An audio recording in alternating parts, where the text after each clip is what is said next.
몇 해 전에 저희 가족이 이제 그 제주도를 여행할 수 있는 기회가 생겨서 제주도를 좀 다녀온 적이 있었습니다.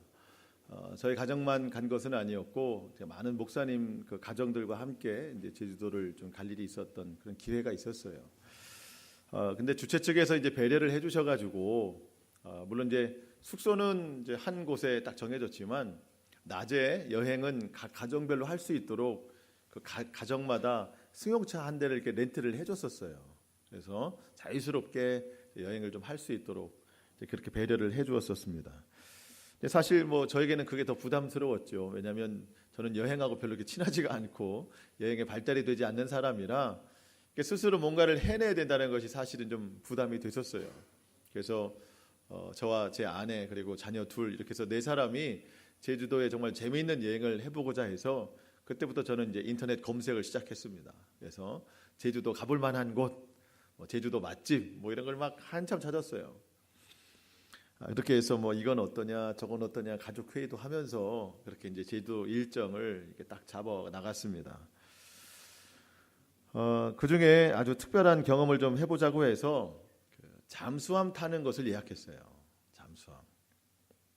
물론 결국엔 후회를 했지만 잠수함을 타기 전까지는 참 엄청난 기대감이 있었습니다. 뭐 지금 잠수함 타고 싶다고 해서 지금 가서 탈 수 있는 게 아니고요. 며칠 전에 예약을 해야 됩니다. 그래서 여행을 가기 전에 이미 잠수함 언제 타겠다 해서 예약을 해놨어요. 그 잠수함을 타던 날 이제 그 승용차를 타고 이제 운전을 해서 그 부둣가로 갔습니다. 저는 그때까지만 해도 부둣가 옆에 잠수함이 있어서 그냥 그거 타면 쑥 내려가는 줄 알았어요. 근데 부둣가에 잠수함이 없어요. 배만 있더라고요. 그러니까 그 배를 타고 저 바다 한가운데까지 나가야 되는 겁니다.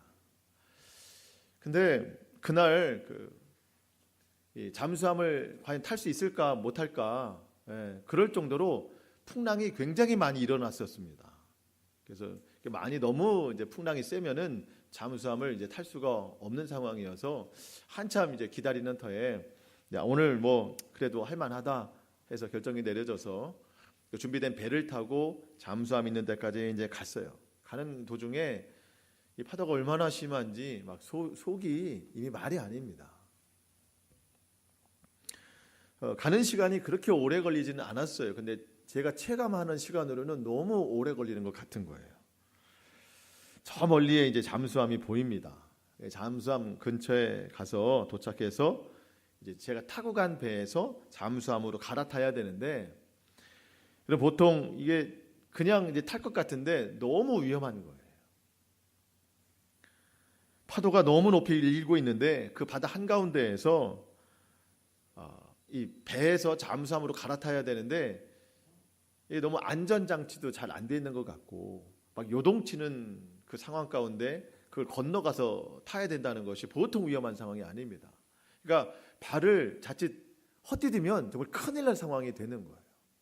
매우 이렇게 불안한 상황이었습니다. 그러니까 저도 그렇지만 제 아내도 있고 또 저희 자녀들이 지금보다 훨씬 더 어렸을 때이기 때문에 저는 되게 이제 불안했었습니다. 이미 잠수함 타기 전에 모든 사람의 속은 다 뒤집어졌어요. 진짜 속도 뒤집어지고 마음도 다 뒤집어졌어요. 여기까지 왜 왔냐 우리가 힘들게. 그러니까 어렵사리 이제 잠수함을 갈아탔어요. 근데 이 잠수함이 아직 뭐 수면 위에 있기 때문에 역시 막 요동을 치는 거예요. 그러니까 막 계속해서 속은 안 좋고, 그럴 때 안내 방송이 나옵니다. 조금 있으면 잠수함이 이제 아래로 내려갈 겁니다. 그러면서 이어서 하는 말이 잠수함이 저 바다 밑으로 내려가면 여러분의 지금 불편한 속이 아주 편해질 겁니다. 이렇게 이야기를 하는데 지금의 상황으로는 절대 이해가 안 되죠. 절대 이해가 안 됩니다. 정말 그렇게 힘든 시간을 보내고 있을 때 잠수함이 이제 바다 밑으로 내려가기 시작했습니다. 내려가는데 좀 이렇게 출렁거리는 게 확실히 덜 하더라고요. 그러다가 결국 잠수함이 저 바다 밑까지 완전히 내려갔을 때는 정말 놀랍게도 요동치는 것이 하나도 없어요. 날씨가 바뀐 게 아니고요. 여전히 그 위에는 파도가 크게 출렁이고 있는데 점점 바다 밑으로 내려갈수록 그 파도의 영향을 전혀 받지 않았습니다. 바닷속의 세상은 전혀 다르더라고요.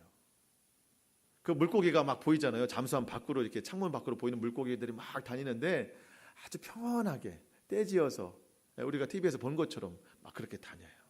잠수함 안에서 그 창밖으로 물고기들을 보는 사람들은 신기했지만 그 물고기들은 그냥 마냥 그냥 그런 것 같아요. 또 보러 왔구나. 약간 뭐 이런 식의 반응. 예. 전혀 반응을 보이지 않고 자기들끼리 그냥 가는 대로 막 가더라고요. 바닷속은 바다 위의 세계와는 전혀 다른 세계였습니다. 전혀 그 거센 파도 이 영향을 받지 않았어요. 아주 고요했습니다. 알 수 없었던 그 바다 밑 그 속에 신비가 있었어요. 여러분, 저는 그 말씀을 드리고 싶어요. 반대로 하늘에도 신비가 있다는 거예요. 하늘에도. 이 파도의 표면이 출렁여서 정말 속이 뒤집어지고 견디기 힘든 그런 어려움들이 있는데 저 밑에 내려가니까 전혀 영향이 없고 다른 세계가 있듯이, 여러분, 우리가 땅 위에 살아가지 않습니까?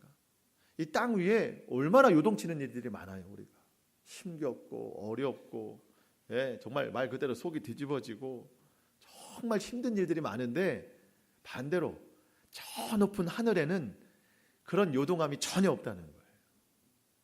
하나님이 계신, 하나님 뜻, 하나님이 바라보신 그곳에는요, 우리가 알 수 없는 하늘의 신비가 있다는 거예요. 우리는 그 하나님의 뜻을 알지 못하고 그 땅에서 일어나는 일들에 대해서 즉각 반응하고, 힘들면 힘들다고 그러고, 원망이 있으면 원망한다고 그러고, 불평이 있으면 다 불평하고, 불만이 있으면 다 불만하고, 불만을 이야기하고, 내 생각과 맞지 않으면 비판하고 정죄하고, 이 땅 위에서 이 유동치는 일들에 대해서 우리가 정말 다 반응하면서 살아간다는 거예요. 여러분, 우리가 먼저 판단하고 생각하고 말하기 전에 온 세상을 주관하시고 통치하시는 그 하나님의 뜻이 과연 무엇인가를 먼저 깨달았으면 좋겠어요. 그 하나님의 말씀을 듣고 그 말씀에 순종하는 삶을 우리가 살아야 된다는 겁니다. 여러분, 우리의 말이 앞서고 우리의 행동에 앞서서 하나님 앞에 회개했던 적이 얼마나 많습니까? 주님이 뜻이 있었는데 내가 먼저 앞섰었구나. 이렇게 해서 후회를 넘어 회개했던 적이 얼마나 많은가요, 우리가? 하나님의 뜻이 다 있었는데. 지금 당장은 이해할 수 없어도, 내 뜻과 맞지 않는다고 해도, 여러분, 우리가 온유한 마음을 가지고 하나님의 뜻을 묻고 그 뜻에 순종하는 우리의 삶이 될 수 있기를 축복합니다. 여러분, 이런 사람은요, 전혀 두려워하지 않습니다. 이런 사람은 전혀 무서워하지 않습니다. 왜냐하면 요동치는 그 모든 상황에 하나님의 뜻이 있다고 믿는 사람은 이 요동의 결과를 하나님께서 분명히 책임지신다는 믿음이 있는 사람이거든요. 그런 사람을 성경은 믿음의 사람이다, 이렇게 말합니다. 우리 하나님 정말 그런 분이세요. 여러분, 우리가 12월 이제 마지막 달을 보내고 있지 않습니까? 이때 우리가 점검해야 될 일들이 참 많이 있습니다. 영적인 점검이 필요해요. 영적으로 점검이 안 되면 우리의 영이 어디로 가고 있는지 찾기가 힘들어요. 여러분, 부모의 손을 잡고 많은 사람이 붐비는 곳에 갔다가 부모의 손을 놓은 아이들을 미아라고 그래요. 미아. 여러분, 우리가 영적인 점검이 되지 않으면 영적인 미아가 됩니다. 우리의 영이 어디로 흘러가는지 몰라요.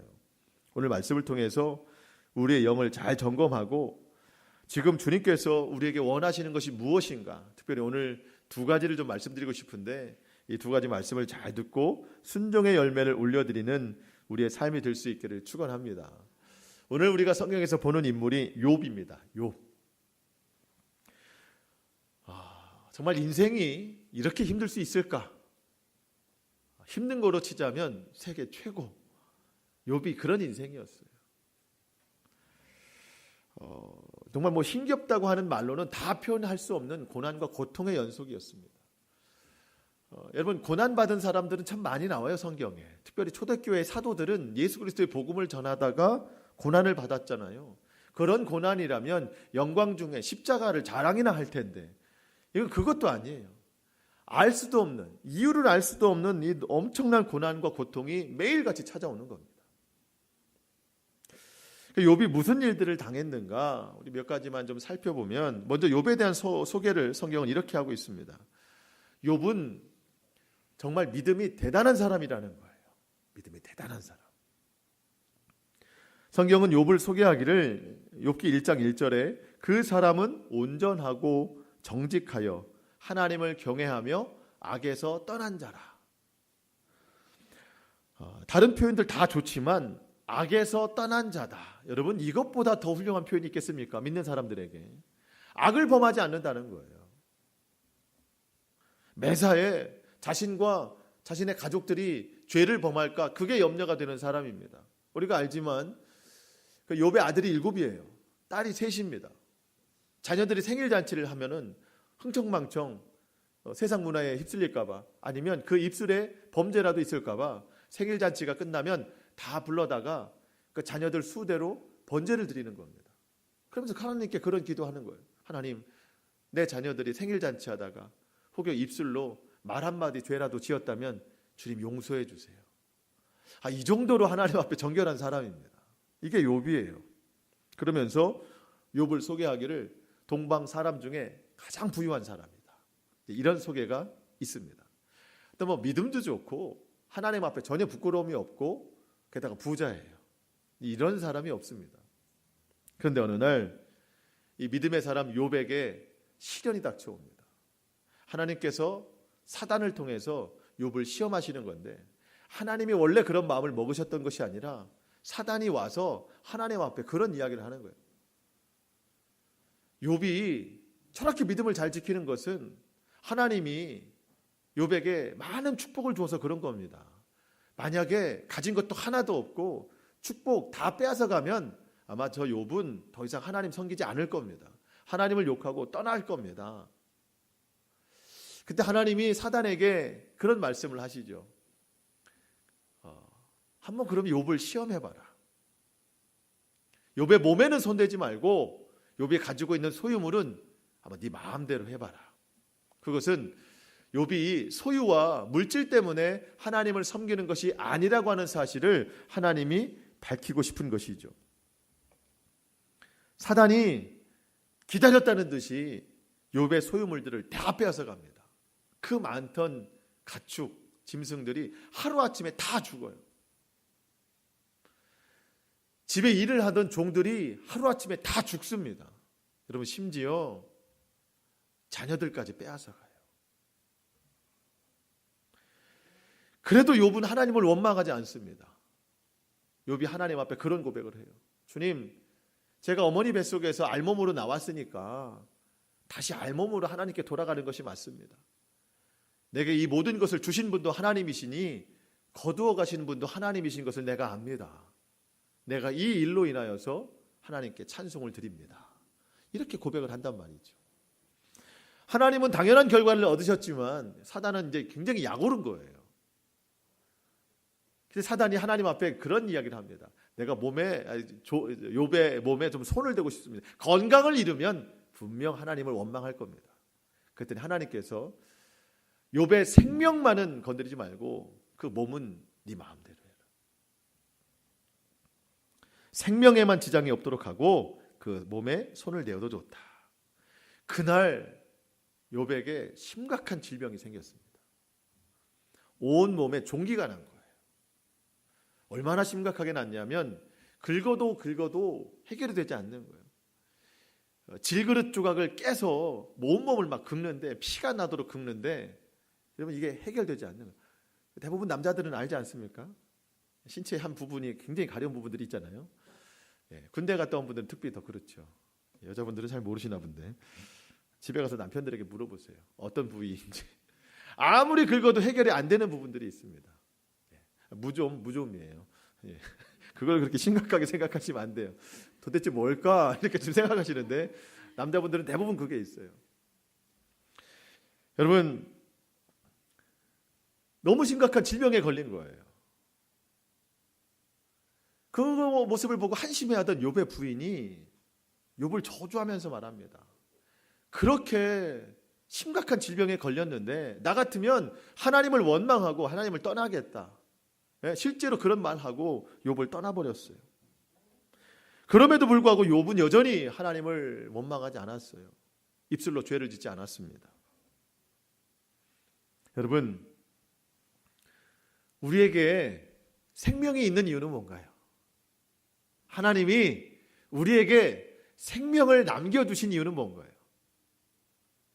하나님이 사단에게 욥의 생명에만 지장이 없게 해라, 그렇게 말씀하시는 뭔가요? 이 생명을 가지고 하나님을 찬양하라는 거예요.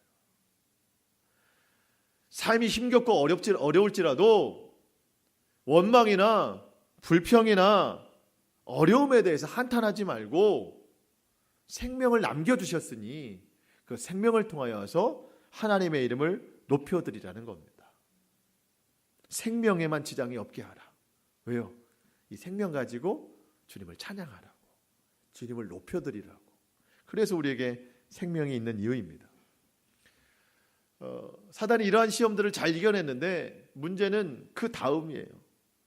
욥기에서 제일 많은 부분을 차지하는 것이 욥을 위로하기 위해 찾아왔던 3명 친구와의 대화입니다. 위로하고 하려고 찾아왔다고는 하지만 위로라기보다는 책망이고 저주고 충고 이런 일들이 막 나오는 거예요. 3명의 친구가 찾아와서 욥에게 그런 말을 합니다. 욥, 자네가 지금 이런 고통을 당하고 있는 것은 분명히 이유가 있는 걸세. 잘 생각해 보게. 죄를 지었거나 잘못을 했거나 어떤 이유가 분명히 있을 텐데 그 이유를 찾아서 하나님 앞에 빨리 회개를 하게. 그래야 회복되지, 안 그러면 평생 이렇게 살 것이에요. 3명의 친구가 이 이야기를 하는 겁니다. 여러분, 틀린 말이 아닌 듯해요. 그런데 여러분, 결국에 하나님이 이 3명의 친구를 심각하게 책망하십니다. 왜 그럴까요? 하나님의 높으신 뜻이 있는데 자신들의 생각으로 그 하나님의 뜻을 다 제한해버렸다는 겁니다. 자, 이런 거예요. 아까 제가 그 잠수함 이야기 했잖아요. 파도 위는 요란합니다. 요동칩니다. 그것처럼 우리가 살아가는 이 땅 위의 세계도 요란하고 요동치는 삶이잖아요. 욥이 지금 시험을 받고 있는 이것도 땅 위에서 일어난 일이고, 욥의 친구들이 와서 여러 가지를 제안하고 충고하고 위로한다고 하지만 그것도 다 땅 위에서 일어나는 일들이에요. 하늘을 바라보지 못합니다. 하나님의 뜻을 헤아리지 못하고 어려움도 땅 위에서, 그걸 해결하는 것도 땅 위에서, 모든 사람의 대화가 다 땅 위에서 일어나니까 하나님의 뜻을 헤아리지 못하는, 하나님을 제한시키는 일밖에 되지 않는다는 겁니다. 여러분, 실제로 3명의 친구가 찾아왔는데 첫 번째로 소개되는 친구가 누구냐면 엘리바스예요. 엘리바스. 이 친구는 욥에게 뭐라고 이야기하냐면, 친구야, 자네가 지금 이 경험하고 있는 이 어려움 나도 경험했었네. 내 경험으로 볼 때 자네는 지금 내 말대로 해야 되네. 이렇게 하게. 그렇게 지금 이 친구가 이야기를 한다는 거예요. 엘리바스가 자기 경험을 통해서. 두 번째 친구는 빌닷이라고 하는 친구인데, 이 친구는 전통주의예요. 뭐냐면 내가 볼 때 욥, 자네가 지금 경험하고 있는 것은 이미 우리 조상들이 다 경험했던 일들이야. 그러니까 그 조상들이 어떻게 해결했는지 자네의 시선을 과거로 돌려서 조상들에게 지혜를 얻어보게. 자기 의견을 또 이렇게 이야기하는 겁니다. 마지막 친구, 이름도 특이한 소발. 이 친구는 자기 철학이 뚜렷한 사람입니다. 자기 생각만 주입시키는 거예요. 첫 번째 친구는 자기 경험, 두 번째 친구는 그 조상들의 어떤 경험, 세 번째 친구는 자기 철학, 이런 거를 가지고 욥에게 이야기를 한다는 겁니다. 돌아가면서 위로한다고 했지만 결국 정죄하는 일이에요. 시간이 길어지니까 믿음이 좋았던 욥도 이제는 하나님을 원망하기 시작합니다. 불만들이 막 쌓여가는 거예요. 세 명의 친구들과 아주 오랜 시간 동안 대화를 했지만 답을 찾지 못했어요. 자, 여러분, 욥기가 1장부터 42장까지인데 욥이 당한 고난을 1장부터 2장 10절까지 1장부터 2장 10절까지 사단에게 당한 욥의 고난입니다. 2장 11절부터 무려 37장까지 이게 세 명의 친구와의 대화예요. 성경에서 무려 한 35장 되는 이 분량이 사람들의 대화입니다. 네 명의 대화. 대화라고는 하지만 말씀드린 것처럼 거의 충고, 정죄, 이해할 수 없는 말, 이런 말들로 가득합니다. 하나님은 등장하지 않으세요. 이 긴 시간 동안. 사람들 넷이서 모여서 기도는 안 하고 그래도 자기 주장만 옳다고 말만 하고 있어요. 지금 답이 나오지 않습니다. 그렇게 믿음이 좋았던 욥의 입에서도 불평이 나오기 시작합니다. 원망이 쏟아져요. 여러분 주변에 어떤 사람들이 있으세요? 주변에 누가 있느냐가 내 삶을 말해줍니다.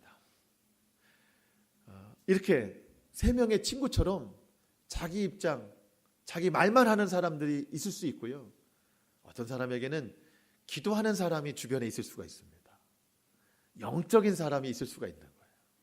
어떤 사람은 세상적인 것에만 관심이 있는 사람들이 주변에 있을 수도 있습니다. 내 주변은 왜 이렇게 그냥 예수 믿는 사람은 없고 다 세상 사람만 있지? 누구 때문이에요? 나 때문이죠. 내 주변에는 왜 이렇게 그냥 기도하는 사람이 많지? 주님 때문입니다. 주님 때문이죠. 내가 누군가는 내 주변의 사람들을 통해서 볼 수 있습니다. 여러분, 내 주변에 기도하는 사람들이 좀 많이 있었으면 좋겠다. 누구부터 기도하면 돼요? 나부터 기도하면 내 주변에 기도하는 사람들이 모입니다. 그래서 기도하는 사람들이 있기를 기도하기 전에 내가 먼저 기도하는 사람이 되게 해달라고 기도하시고 그 후에 내 주변에 이런 영적인 사람들이 있었으면 좋겠습니다라고 기도하면 하나님께서 그 기도를 들어주실 줄 믿습니다.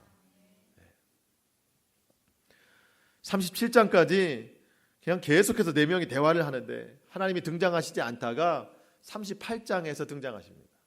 등장하셔서 욥아, 얼마나 힘들었니? 그래, 잘 견뎠어.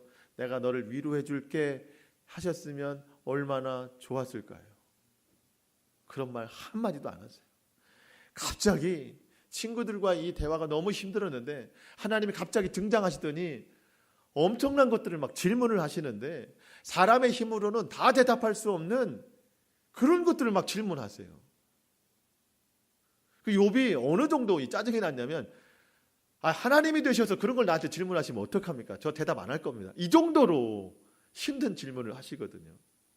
어떤 질문을 하셨냐면 제가 읽어드릴게요. 38장 4절에 보니까 하나님이 욥에게 이런 질문을 하십니다. 내가 땅에 기초를 세울 때 내가 어디 있었느냐? 내가 깨달아 알았거든 말할지어다. 그러니까 여러분, 내가 세상을 만들 때 넌 뭐 도와준 게 있냐? 뭐 돌 하나 조그만 거라도 만들어줬냐? 하나님이 다 하셨다는 얘기예요. 그러니까 뭐라고 대답해요 여기다가? 38장 8절에 보니까 바닷물이 태를 열고 나오는 아이처럼 넘쳐 흐를 때 바다가 넘치지 못하도록 한계를 정해놓은 자가 누구냐? 바닷물이 저렇게 많은데 넘실넘실돼서 넘치지 않도록 다 가둬놓으신 분이 누구냐? 누가 하셨나요? 하나님이 하셨죠. 이런 거 질문하시면 어떻게 대답을 해요? 더 재밌는 질문들이 뒤에 나오거든요. 38장 12절에 보니까 내가 태어난 이후로부터 한 번이라도 아침에게 명령하여 동을 트게 한 적이 있느냐? 그러니까 태양아 떠올라라 이렇게 해서 태양이 떠오른 적이 있냐는 거예요. 사람이. 그런 적 없죠. 더 재미있는 거 하나 말씀드립니다. 38장 35절. 내가 번개에게 번쩍거리며 나가라 이렇게 명하면 그것이 예 그렇게 하겠습니다 이렇게 말한 적이 있느냐? 그러니까 우리가 비가 막 천둥치는데 번개야 물러가라. 그러면 번개가 예 알겠습니다 하고 번개가 잠잠해진 적이 있냐는 거예요. 그런 적 없잖아요. 번개가 왜 우리 말을 듣겠어요? 이런 질문들을 38장에 그냥 계속 하시는 거예요. 그러니까 욥이 짜증을 내죠. 대답 안 하겠다고. 39장에서는요. 온 세상 동물들을 기르시고 먹이시는 분이 하나님이시다. 이런 얘기 나오는 거예요. 갑자기 41장에서는 리워야단이라고 불리는 악어를 등장시켜서 네가 이 악어를 어떻게 처리할 수 있겠느냐. 네가 살아가는 이 세상이 악어와 같이 사나운 세상인데 내 도움 없이 네가 살아갈 수 있겠느냐. 이런 질문을 38장에서 41장까지 계속 하십니다. 말씀드린 것처럼 욥이 처음에는 항변을 해요. 아유 대답 안 합니다. 하나님 제가 모르겠습니다. 이러다가 41장까지 하나님의 질문을 다 받고 하나님의 뜻을 깨달은 다음에는 욥이 하나님 앞에 간절하게 회개의 기도를 올려드립니다. 땅 위에서 일어나는 일들, 요동치는 일들, 그나마 욥은 믿음의 사람이어서 하나님 제가 일일이 다 반응하지 않았습니까? 제가 하나님을 욕되게 하지 않지 않았습니까? 저는 의롭게 산다고 살지 않았습니까? 그런데 갑자기 이런 시련을 주고 시험을 주고 어려움을 주고 그래도 내가 이겨낼 때 하나님 왜 잠잠하시고 왜 나를 힘들게 하셨습니까? 그런 생각 가지고 살았었는데 그 생각조차도 저 높은 하늘의 신비를 깨닫지 못한 것이라는 거예요. 그 모든 상황을 다 종합하시는 하나님의 놀라운 뜻이 분명히 있다는 건데 세 명의 친구뿐만 아니라 욥도 그저 이 땅에서 흐르는 이 세상의 기류만을 붙잡고 하늘의 뜻을 헤아리지 못했다는 겁니다. 나중에 하나님의 이 모든 말씀을 다 듣고 욥이 하나님 앞에 회개의 기도를 올려드리는 거예요. 이게 욥기 41장까지의 내용입니다. 오늘 42장이 마지막인데 제가 오늘 여러분에게 드리고 싶은 말씀은 이거예요. 올 한 해 우리가 살아온 세월이 41장까지가 아니냐는 거예요. 욥이 처음에 물질의 고통 받았습니다. 물질이 다 사라졌어요. 짐승이 다 죽었습니다. 그런 것처럼 올 한 해 우리가 물질의 고통 당하지 않았습니까? 욥의 가정에 어려움이 찾아온 것처럼 우리의 가정 가운데 어려움이 찾아오진 않았습니까? 여러분들 자녀들에 대한 기도 많으시죠? 자녀들에 대한 어려움을 바라볼 때도 많이 있었습니다. 나에게 육체적 고난이 올 때도 많았고 사람들과의 심각한 관계의 갈등이 있을 때도 참 많이 있었습니다. 죄악으로 넘어진 때는 한두 번이 아니죠. 그때마다 믿음으로 말씀으로 이겨내려고 부단히 노력했지만 또 넘어지고 또 넘어지고 입술의 부정함, 하나님을 원망함, 행동의 죄악, 마음에 품은 탐욕으로 인해서 하나님 앞에 죄 지은 일이 얼마나 많습니까? 이해되지 않는다 해서 하나님을 원망할 때도 있었고 하나님보다 앞설 때도 많이 있었습니다. 어쩌면 올 한 해 지금까지 우리가 그렇게 살아왔는지 모르겠어요. 마치 욥기 1장부터 37장까지 어려움 당하고 고난 당하고 친구들과의 이 답도 안 나오는 이 대화 같은 삶, 우리가 지금까지 그렇게 살아왔는지 모르겠어요. 여러분, 그렇다면 우리는 하나님을 믿는 사람인데 믿지 않는 사람과 무엇이 다를까요? 우리는 너무너무 많이 배웠습니다. 영의 눈으로 바라보자. 믿음의 눈으로 바라보자. 그렇게 결단했는데 여전히 믿지 않는 사람들과 똑같은 세상의 이로움의 눈으로 바라봤던 것. 여러분, 오늘 우리가 회개하자는 거예요. 하나님의 높고 위대하심을 깨달은 욥이 하나님 앞에 올려드릴 수 있는 것은 회개기도 뿐이었습니다. 그 기도를 오늘 올려드리는 겁니다. 여러분, 오늘 본문 다시 한번 보겠습니다. 하나님의 그 질문들, 놀라운 말씀들을 41장까지 쭉 들었거든요. 처음에는 욥이 좀 투정 부리다가 결국에는 이런 고백을 합니다. 42장 1절 욥이 여호와께 대답하여 이르되 주께서는 못하실 일이 없사오며 무슨 계획이든지 못 이루실 일이 없는 줄 아오니 무지한 말로 이치를 가리는 자가 누구니까. 나는 깨닫지도 못한 일을 말하였고 스스로 알 수도 없고 헤아리기 어려운 일을 말하였나이다. 의롭다고 생각했거든요. 믿음이 있다고 생각했거든요. 근데 저 하늘의 높은 뜻을 나는 다 깨닫지 못했다는 겁니다. 무지했다는 거예요. 스스로 알 수도 없고 헤아리기 어려운 그 일들에 대해서 내가 너무 성급하게 다 말했다는 겁니다. 그러면서 주님, 이제 제가 솔직한 고백을 하나님께 올려드릴 때 주님은 들어주시옵소서 하면서 5절, 6절을 우리 좀 같이 읽어보겠습니다. 5절, 6절입니다. 시작. 내가 주께 대하여 귀로 듣기만 하였사오나 이제는 눈으로 주를 배움나이다. 그러므로 내가 스스로 거두어드리고 티끌과 제 가운데에서 회개하나이다. 아멘. 땅에서 일어나는 요동치는 일들을 땅에서 해결하려고 했어요. 땅에서 찾아봤고 땅에 있는 사람들과 대화를 했어요. 그랬더니 맨날 그 자리예요. 돌고 돌았습니다. 해결이 되지 않았어요. 하나님의 뜻, 하늘의 신비를 우리가 바라봤어야 되는 겁니다. 마치 저 깊은 바닷속에 다른 세상에 있듯이 하늘에는 우리가 알 수 없는 하나님의 놀라운 뜻이 있다는 겁니다. 그렇지 못하고 당장 눈에 보이는 것만 요동치듯 말하고 행동하고 비판하고 정죄하고 이런 일들이 얼마나 많았냐는 거고 우리가 회개해야 되는 겁니다. 우리는 주님을 귀로 듣기만 했지 만난 적이 없어요. 욥이 그런 고백합니다.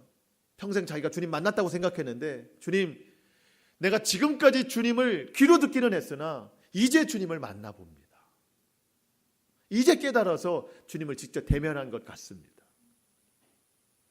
제자훈련 교재에 나오는 예화인데 믿음의 사람들 천국에 가서 처음 예수님을 만났을 때 제일 많이 하는 말이 말씀 많이 들었습니다. 무슨 얘기인지 아시죠? 말씀은 참 많이 들었습니다. 우리가 계속 귀로는 들었어요. 근데 사실 주님과 함께하는 삶인데 듣기만 했지 만나본 적이 없는 거예요. 그러니까 천국 가서 아유 이게 주님이시구나. 말씀 많이 들었습니다. 그 얘기를 제일 많이 한다는 거예요. 그 얘기를. 여러분,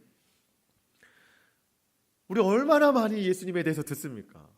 귀로는 많이 들었어요. 근데 만나보지를 못했어요. 왜 그럴까요? 주님은 들은 말씀에 대해서 순종의 현장에서 우리를 만나주십니다. 순종의 현장에서.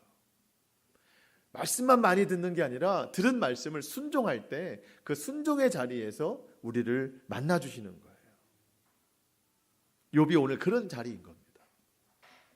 여러분, 오늘 이 시간 진실한 회개와 함께 말씀에 순종하는 삶으로 주님을 만나뵈는 그런 우리의 삶이 될 수 있기를 축원합니다. 두 가지 일을 우리가 해야 되는데 첫 번째가 회개 기도예요. 또 한 가지는 뭔가 하면 용서예요. 용서. 욥을 만나주신 하나님께서 이제 욥의 세 친구들을 만나주십니다. 대표적으로 엘리바스에게 그런 말을 해요. 너희는 왜 욥에게 그런 말들을 해서 욥을 힘들게 했느냐? 하늘의 높은 그 하나님의 뜻을 헤아리지 못하고 땅 위에 있는 너희들의 지식만 가지고 욥을 힘들게 하고 정죄했느냐? 너희가 가지고 있는 짐승들을 가져다가 욥 앞에 가서 번제로 드려라. 그러면 욥이 너희들의 그 제사를 보고 나 하나님께 중보기도를 올려드릴 것이다. 그럼 내가 욥의 기도를 받을 것이다. 물론 그 세 명의 친구가 올려드리는 번제 역시 하나님께 올려드리는 것이죠. 그 모든 것을 욥이 하나님 앞에 다시 중보기도 한다는 뜻입니다. 9절 말씀, 오늘 본문 9절 말씀. 이에 대만 사람 엘리바스와 수아 사람 빌닷과 나아마 사람 소발이 가서 여호와께서 자기들에게 명령하신 대로 행하니라. 여호와께서 욥을 기쁘게 받으셨더라. 그러니까 이 세 명의 친구가 짐승들을 데려다가 자기들의 죄를 뉘우치면서 욥의 집에 가서 번제를 올려드리는 겁니다. 욥, 우리가 잘못했네.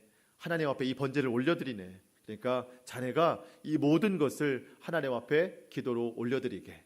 그랬더니 욥이 그 모든 상황을 가지고 하나님 앞에 중보 기도를 올려드렸습니다. 그때 하나님이 욥을 기쁘게 받으셨더라. 하나님은 친구들의 그 재물도 기쁘게 받으셨지만 욥의 기도를 기쁘게 받으셨어요. 왜 그랬을까요? 욥이 그 친구들을 용서한다는 뜻이에요. 용서한다는 뜻. 우리가 지난주에도 이런 말씀 나눴는데요. 마태복음 5장 44절 예수님이 말씀하셨습니다. 나는 너희에게 이르노니 너희 원수를 사랑하며 너희를 박해하는 자를 위하여 기도하라. 욥이 지금 이 기도한 거잖아요. 박해하는 자를 위해서 중보기도 해줬어요. 여러분 올 한 해 지내오면서 내가 용서하지 못하는 사람들이 마음에 많이 있을 겁니다. 그런 이유가 있을 거예요. 우리가 괜히 용서 못하는 것은 아닐 겁니다. 분명히 사건이 있고 이유가 있을 겁니다. 예수님께서 우리를 용서하실 때도 용서 못할 이유가 굉장히 많으셨죠. 그런데도 우리를 용서해 주셨어요. 우리도 용서 못할 이유는 많지만 주님이 나를 용서해 주셨기 때문에 우리도 용서할 수 있어야 된다는 거예요. 베드로가 예수님께 주님 제가 그 몇 번이나 용서하면 잘했다고 칭찬받겠습니까? 한 7번쯤 하면 되겠습니까? 예수님이 말씀하셨어요. 7번이 아니라 7번을 70번씩이라도 용서해라. 여러분 이 말씀은 베드로야 가서 이만큼은 용서해라 그런 뜻이기보다도 베드로야 내가 너를 7번씩 70번을 용서해줬다. 너도 그와 같이 해라. 여러분 주님이 우리를 이렇게 용서하셨다는 뜻입니다. 그러면서 오늘 우리의 용서를 기다리십니다. 욥은 회개 기도를 올려드린 다음에 하나님 앞에 용서의 기도를 올려드렸어요. 여러분 그게 오늘 본문 읽지는 않았지만 10절인데 여러분 10절 말씀 보시겠습니다. 욥이 그의 친구들을 위하여 기도할 때 여호와께서 욥의 곤경을 돌이키시고 여호와께서 욥에게 이전 모든 소유보다 갑절이나 주신지라. 여러분 하나님이 우리 보고 용서하라고 말씀하시는 이유가 있을 겁니다. 용서의 기도를 올려드리라는 이유가 있을 것입니다. 오늘 본문만으로 보자면 여러분 욥은 동방의 가장 큰 부자였어요. 그런데 그 모든 소유가 다 떠나갔습니다. 끝까지 믿음을 지켰을 때 하나님께서 그의 용서의 기도를 들으시고 그의 소유를 갑절이나 더하게 하셨다. 2배나 더하게 하셨다. 여러분 우리가 꼭 이 갑절의 축복을 받으려고 용서하는 것이 아니고 주님이 이미 우리에게 7번씩 70번을 용서하셨기 때문에 우리도 용서의 기도를 올려드리고 그 기도에 합당한 열매를 맺을 수 있어야 된다는 겁니다. 오늘 내가 해야 할 2가지 일이라면 한 해 동안 살아오면서 지금까지 살아오면서 하늘의 뜻을 알지 못하고 요동치는 이 땅만 바라보고 살아왔고 판단했던 그리고 정죄했던 비판했던 하나님 나의 죄를 용서해 주시옵소서. 그것이 첫 번째 일이고 또 한 가지는 여전히 용서 못하고 있는 이 마음의 죄 오늘 용서의 기도를 올려드리면서 그대로 실천하는 것 이것이 오늘 우리에게 주어진 2가지 일입니다. 몇 주간 남았습니다. 올 한 해 이 일들을 실천하라고 하나님이 기회를 주신 겁니다. 저와 여러분이 오늘의 말씀 하나님의 말씀을 받아들이고 이 말씀을 통해서 주시는 깨달음을 통하여서 회개와 용서의 열매를 맺는 저와 여러분의 삶이 될 수 있기를 주님의 이름으로 축원합니다. 아멘. 기도하겠습니다.